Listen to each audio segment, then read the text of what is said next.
Keanu Reeves was lying face down on the cold airport floor.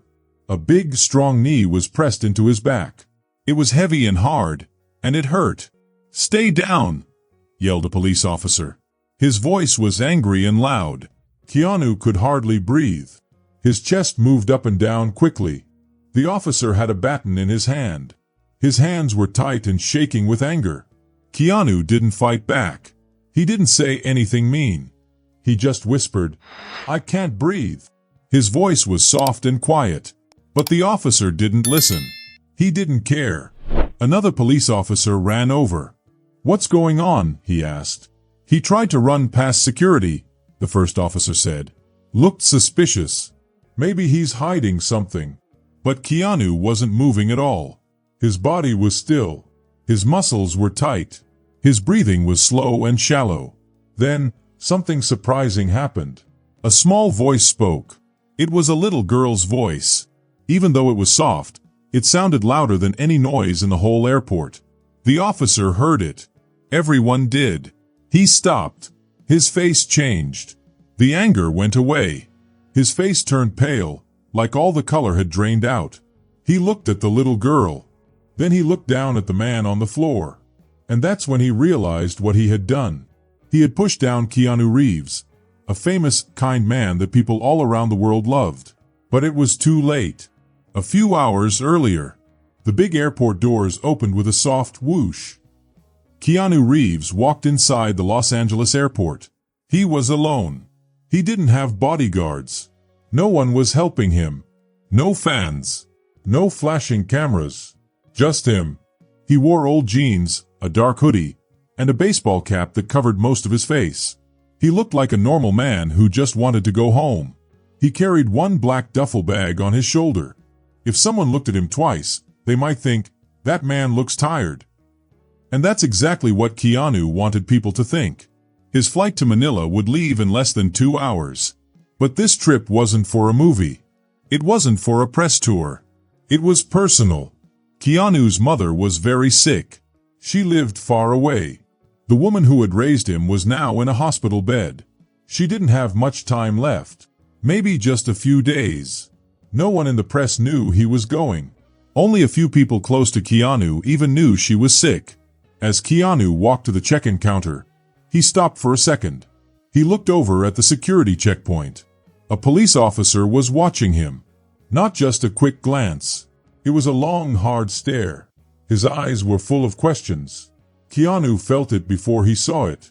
That tight feeling in his chest. That strange feeling of being judged by someone who didn't know him. He had felt it before. He nodded politely and looked forward. He didn't want any trouble. "Next, please," said the lady at the counter. She smiled.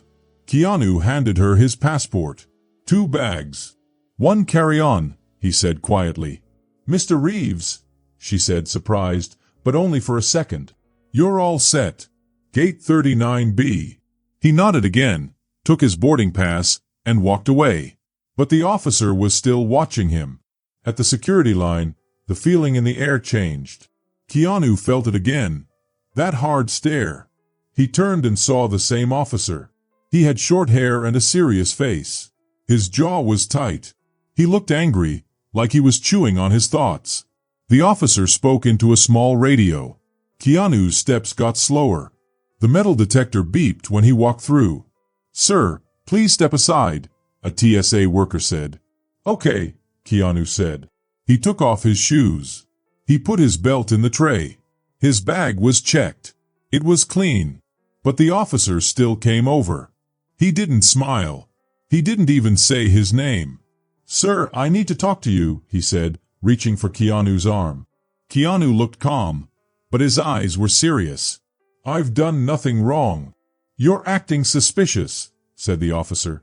"And you're being watched." "You're profiling me," Keanu said. That meant the officer was judging him because of how he looked.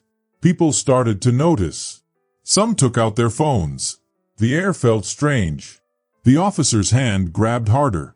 Then, all of a sudden, the officer shoved Keanu down. Keanu hit the cold floor. His ribs hurt. A knee crushed into his back. "Stay down," yelled the officer again. People gasped. Someone screamed, and then a soft little voice spoke, That's Keanu Reeves." Everything stopped, except the officer's knee. It didn't move. Keanu's cheek was on the cold tile. He wasn't fighting. He wasn't doing anything wrong. His heart pounded. His lungs hurt. "I said stay down," the officer yelled again. His baton was halfway out of its holder. People were yelling now. Many had their phones out. A crowd was gathering. A man in a pilot uniform tried to help. Another guard stopped him. Keanu whispered again, "I can't breathe." No one helped him. His bag had fallen open. His things were on the floor. A passport. A photo of his mom in a hospital. A folded paper with a child's drawing. It said, "Grandma's Place," in a messy crayon. Then it happened. A little voice called out through all the noise, "Uncle Keanu." Everyone froze. Keanu turned his head a little. A little girl with curly brown hair was running across the airport. A woman, her mom, was chasing her. "Wait! Lila, stop!" the woman shouted. But the girl had already run past the line. The officer stopped. His baton was still in his hand. The crowd gasped again. "Uncle Keanu!" she cried out. Everyone heard her. "Is that really Keanu Reeves? What are they doing to him?" The little girl stopped right in front of him. Her eyes were big. Her fists were tight. "Uncle, are you okay?" Keanu didn't answer. He didn't have to. The officer's face turned red, then pale. His hands dropped. The baton wobbled. He looked around. At the girl. At the crowd. On the phones. Then at the man he had hurt. Keanu Reeves. Panic filled his face. Another officer ran over. This one was younger. He looked surprised and worried. His eyes moved from the little girl to the angry crowd. "What's going on?" he asked. The first officer slowly stood up, like nothing had happened. "He resisted," he mumbled. Keanu rolled to his side. He coughed hard. His ribs ached. The woman, Lila's mom, reached him. Her hands were shaking. "Keanu, are you okay?" she asked. "I'm fine," he said. But he wasn't. The younger officer looked around. He knew this was bad. "We need to move this to somewhere private," he said. A soft murmur moved through the airport crowd.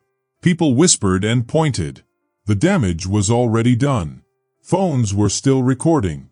Videos were being shared. The whole world would know. The officers led Keanu down a hallway, away from the noise and lights. He walked by himself. No handcuffs, but also no apology. The younger officer's badge said, "Maya." He kept looking at Keanu like he wanted to say sorry, but he didn't.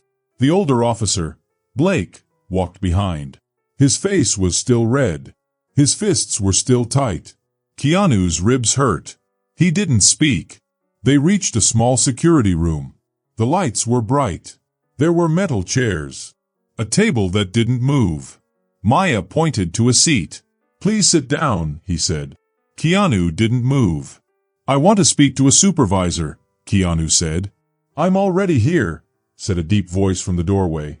A tall man wearing a fancy black suit walked into the room. He looked like he was about 50 years old.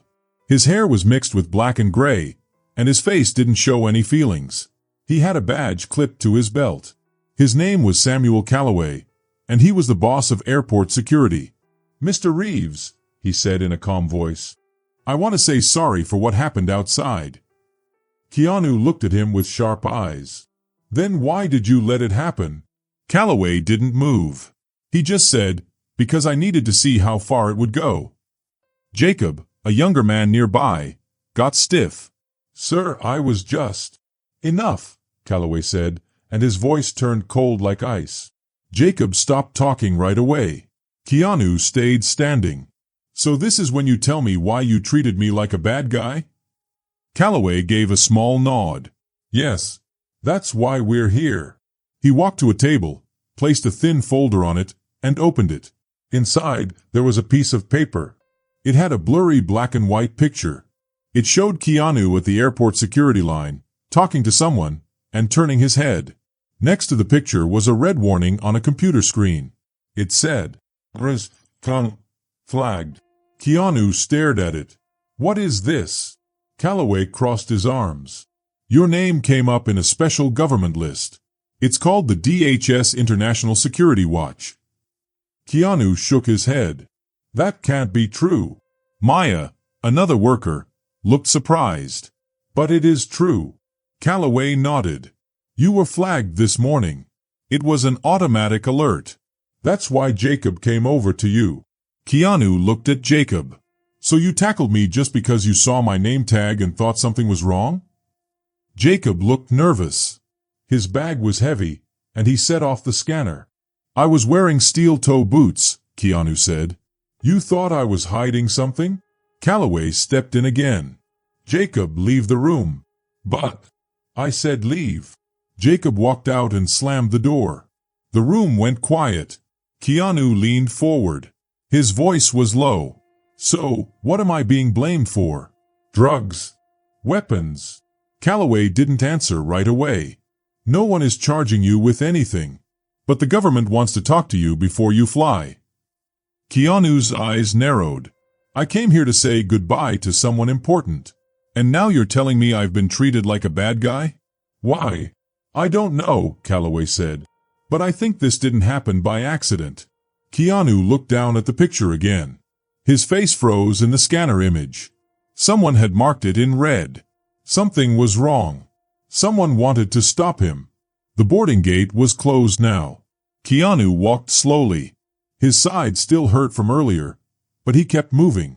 Lila, his niece, and her mom had already gone ahead to wait at the gate. The bad thing that happened at security still made his body feel tight, like static in the air. He just wanted to get on the plane, sit down, and forget everything. Mr. Reeves. Keanu turned quickly. A man in a blue suit stood near a store that sold candy and perfume. The man looked around 30 years old, with neat blonde hair and clear blue eyes. He smiled, but it was a fake smile. I'm Agent Naomi, the man said, showing his badge. Department of Homeland Security. Can you come with me for a few minutes? Keanu's jaw tightened. I'm boarding in 10 minutes. It won't take long, Naomi said. He kept smiling, but his eyes looked cold. Behind him, 2 more men in suits appeared. They wore little earpieces. Keanu's body got tense. I already talked to airport security, Keanu said. They cleared me. Yes, you talked to them, Naomi said. Now I need to hear from you. Keanu looked around. No cameras. No people.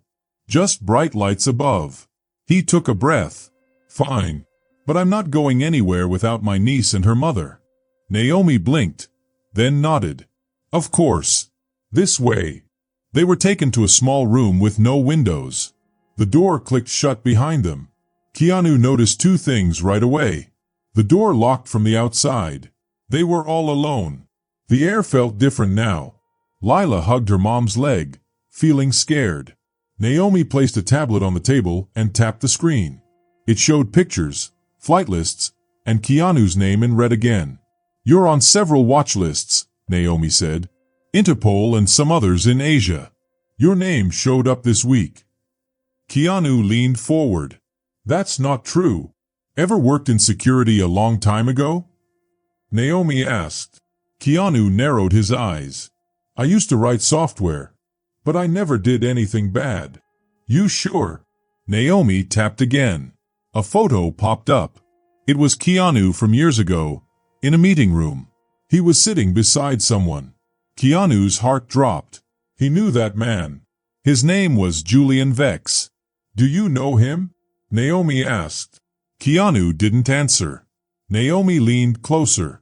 He's wanted in 6 countries. He does cybercrimes, hacking, stealing money. I only met him once, Keanu said. He wanted me to work for him. I said no. But your name was still seen next to his, Naomi said. And now you're flying to Southeast Asia, where he is most active. Keanu stayed calm. So you think I'm guilty just because I knew him? No, Naomi said. But it looks suspicious. Keanu looked around. The room felt like a trap. He stared at the door, then at the air vent. He was already thinking of a way out. Naomi smiled a little. "Relax, Mr. Reeves. It's just a talk." But Keanu didn't believe that. He knew something was wrong. Something big. The plane took off. The lights inside dimmed. Keanu sat by the window in seat 11A. His hoodie was up. He wore sunglasses. The world outside was dark and far away now. Next to him, Lila slept. Her head rested on her mom's shoulder. Across the aisle, a flight attendant walked quietly, checking that everyone was safe. It looked like a normal flight. But something didn't feel right. Keanu had been checked, questioned, and then let go. It didn't make sense. Before he boarded, Agent Naomi smiled and gave back his passport. "Enjoy your trip," Naomi said. "No sorry. No goodbye." Just a strange smile. It was a smile that said, "You're right where we want you." The plane turned slightly in the sky. Keanu closed his eyes. Then the speaker made a weird sound. But it wasn't the captain talking. "Ladies and gentlemen," said a deep, scary voice, "we're taking control of this flight now." People screamed. Two men in black stood up from their seats. They wore masks and carried guns. One pushed a person down. Another ripped the phone from a flight attendant. "Everyone stay down." People cried. Some hid under their seats. Keanu covered Lila and pulled her mom to the floor. The tall hijacker walked down the aisle. His eyes looked mean. He stopped in front of Keanu. Well, he said. "Looks like we found our VIP." Keanu didn't move. "You're making a mistake." The man smiled. "Not my call." He took out a small black phone and tossed it on Keanu's tray. "Pick it up." Keanu didn't move. "I said, pick it up." Keanu reached out slowly. He picked up the phone and pressed the button. Click. A voice came through the phone. "Hello, Mr. Reeves." Keanu froze. He knew that voice. It was Julian Vex. "I see I got your attention," Vex said, sounding calm like an old friend. Keanu's jaw tightened. "What do you want?" Vex laughed softly.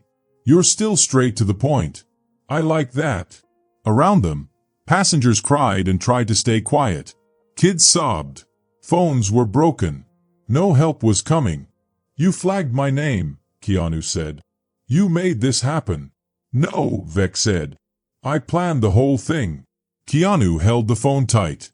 "This is about revenge?" "No," Vex said. "It's about your skills. You made systems that no one could break. Firewalls, bank codes, ghost software. I need that again." "I'm not doing it," Keanu said. "You don't have a choice." Bang! A loud gunshot came from the front. Someone screamed. Keanu flinched. Everyone was scared. Vex's voice changed. It got cold. "That was a warning. Say no again and next time it'll be a child." Keanu looked at Lila, who was still shaking under a blanket. His heart felt heavy. Vex's voice came through, low and serious. "So, what's it going to be, Mr. Reeves?" Vex asked. Keanu's voice was cold. "I'll do it." The bad guy smiled. Vex breathed out slowly. Smart man. But Keanu had already made another choice in his mind. He wasn't just going to do the job. He was going to stop Vex. From the inside, the hijacker pushed a black tablet into Keanu's hands. "Get to work." Keanu looked at the screen. It showed secret banking stuff. Offshore accounts. He knew the screen right away. Vex wasn't just stealing money. He was trying to get into a super secret place where really bad people hide their money. As Keanu started tapping on the screen, the main hijacker came closer. "Try anything silly," he said, "and I start shooting legs." Keanu didn't say anything. His face stayed calm. But his fingers were doing something different. He wasn't opening a bank. He was hacking the plane. He typed in patterns he made a long time ago. He had once built secret ways into airplane computers. That was one of his last jobs before he quit doing dangerous things. But now Vex had pulled him back in. All around him, the plane was full of scared people. Families held each other. Flight attendants were lying on the floor. One of them had a cut but was awake. She looked at Keanu for a moment and gave him a small nod. She understood what he was doing. Keanu whispered to Lila's mom very quietly, "Hold her. Don't let go." She held Lila tighter and nodded. Her eyes were full of fear, but also hope. Keanu's hands moved faster. He found the plane's secret emergency system. Then he saw it. Lockdown protocol. Initiate. He pressed a button. Suddenly, red lights flashed. Alarms screamed. The doors locked. The controls changed. Every screen showed the same message. Emergency override activated. "What the heck?" the lead hijacker shouted. One of the hijackers ran toward the front of the plane. "He's doing something," he yelled. The intercom turned on. This time it was the pilot. "This is Captain Elias. Lockdown is active. Fighter jets are coming. Stay calm. Help is on the way." Keanu's heart pounded. Outside the window, he saw flashing lights in the sky. Jets flew past, fast and bright. Vec's voice screamed from the phone. "What did you do?" Keanu didn't answer. He stood up slowly. The lead hijacker pointed a gun at him. "Too slow." Keanu ripped off a tray table and swung it like a sword. Crack! The hijacker's nose broke. Blood came out. His gun dropped. Keanu grabbed the gun in midair, rolled across the floor, turned, aimed, bang! The second hijacker screamed. His leg was hit. The plane exploded with noise. Screams. People are crying. But also, people were moving now. A strong man tackled another hijacker near the kitchen. A flight attendant sprayed one with a fire extinguisher. Keanu stood up, his arm bleeding, breathing hard. He looked toward the cockpit. "Captain, don't open the door," he said. "Copy," said the pilot. Then the last hijacker grabbed Lila. He pointed a gun at her head. "Let me off this plane or the kid dies." Keanu froze.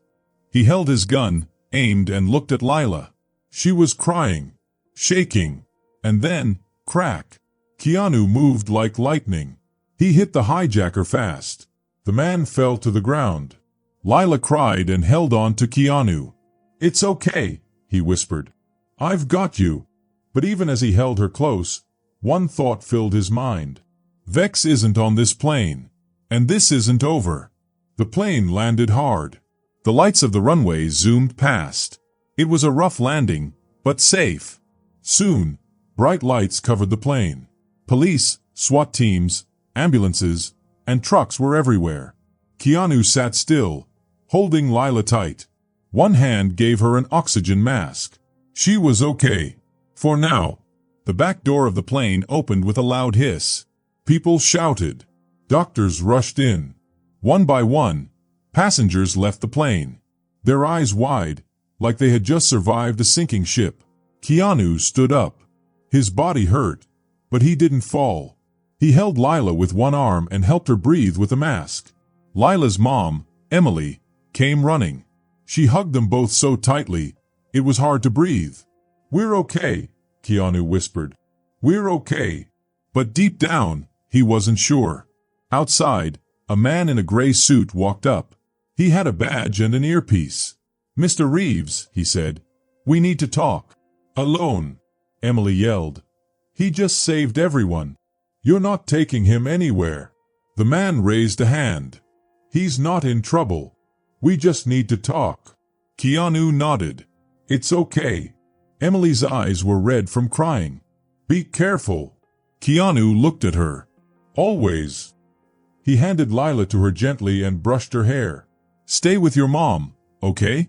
I'll be right behind you." But he wasn't. 20 minutes later, inside a cold gray room, everything fell apart. The agent across the table looked worried. "Vec's still out there," he said. "And we think this was just a test." Keanu frowned. "A test?" The agent pushed a file toward him. It had photos of Vex, flight records, military messages, and at the bottom, a contract. "We want you on our team," the agent said. "Help us catch him. You're the only one who's ever been close." Keanu answered right away. "No." The agent blinked. "What? I'm not a tool." I'm not your hacker. I'm done. He stood up and walked to the door. Then, Emily ran in. Her face was pale. Her lips were shaking. Keanu, it's Lila. The world stopped. What happened? Keanu asked, voice tight. I turned around for just 1 second. The paramedics were busy. And then she was gone. Keanu's chest hurt. His ears rang. Emily gave him a phone. Her hands were shaking. A message glowed on the screen. You thought this was over. Think again. Let's talk, Mr. Reeves. There was a picture of Lila. She was in the back of a black car, crying. Keanu stared at the photo. The room tilted. He didn't scream. He didn't cry. He just took a deep breath. He turned back to the agent. I'm in. The agent nodded. Good. No, Keanu said. His voice was hard. You don't understand. He held up the phone, the picture still on the screen. You don't know what's coming for him. Outside, helicopters flew over the building. Police got ready. Sirens screamed. Keanu stepped into the bright lights. His shadow was long across the road. Emily stood next to him, still shaking, her eyes looking far ahead. The game had changed. Keanu wasn't hiding anymore. He wasn't scared. He wasn't just trying to survive. Now he was hunting. And Vex made a huge mistake. He didn't take Keanu's money. He didn't take his freedom. He took a child. That was something Keanu would never forgive. You wanted my skills, Vex, Keanu said quietly, putting a new clip into his gun. Now you get them all. God help you. If you like this story, tell me in the comments. Don't forget to subscribe for more fun adventures and mysteries. Thanks for watching. See you in the next video.